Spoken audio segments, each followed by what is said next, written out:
প্রতিদিন ঘরে ফিরে মাকে চুমু খেতেন যেই রিফাত, নারী ছেঁড়া সেই ধন আর কখনোই ফিরবে না বাড়ি। জুলাই অভ্যুত্থানে প্রাণ হারানো সন্তানের কথা ভেবে রোজ কান্না করাই মা বিউটি আক্তারের নিয়তি। ৫ আগস্ট শহীদ হন পুত্র আবু বকর রিফাত। ছাত্র জনতার তীব্র আন্দোলনের মুখে সেদিন স্বৈরাচারী শাসক শেখ হাসিনার পতন ঘটে। দেশের অন্যান্য এলাকার মতো যাত্রাবাড়িতেও হাজারো মানুষের ঢল নামে। তাদের সাথে রাস্তায় আনন্দ মিছিলে যোগ দেন মোহাম্মদবাগ আদর্শ স্কুল অ্যান্ড কলেজের ১০ম শ্রেণীর ছাত্র রিফাত। সন্তান হারানোর শোক ছাড়াও দেশের বর্তমান পরিস্থিতি নিয়ে ক্ষোভ জমেছে এই মায়ের মনে। যে অধিকারের জন্য জীবন বিলিয়ে দিল হাজারো তরুণ, সেই অধিকার আজও মরীচিকা হয়ে রয়েছে বলে মনে করেন সন্তান হারানো মা। এখনও চলছে ঘুষ দুর্নীতি। পরিবহন, শিক্ষা ও স্বাস্থ্যের মতো জনগুরুত্বপূর্ণ খাতগুলোতে এখনও নাগরিক অধিকার নিশ্চিত হয়নি। সন্তান হারানো মায়ের একটাই চাওয়া, দেশে ফিরে আসুক শান্তি। দরিদ্র ও দুস্থদের সমান অধিকার নিশ্চিত হবে।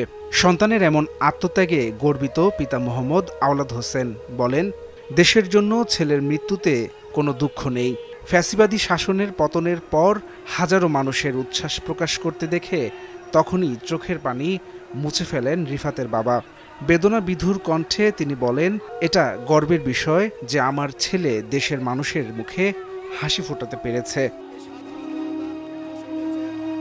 ৪ ভাই বোনের মধ্যে তৃতীয় রিফাত সবসময় ন্যায় বিচারের প্রতি অনুরাগী ছিলেন। এমনকি যখন তার মা তাকে বৈষম্য বিরোধী ছাত্র আন্দোলনে যোগদানের বিপদ সম্পর্কে সতর্ক করছিলেন, তখনও তিনি তার অবস্থান থেকে সরে দাঁড়াননি।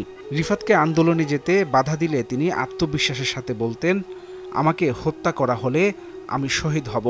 যদি কেউ শহীদ হয় তার কোনো পাপ থাকে না। রিফাত এমন আত্মবিশ্বাসের সাথে কথাটি বলতেন যা তার মাকে একই সাথে ভীত এবং অনুপ্রাণিত করেছিল।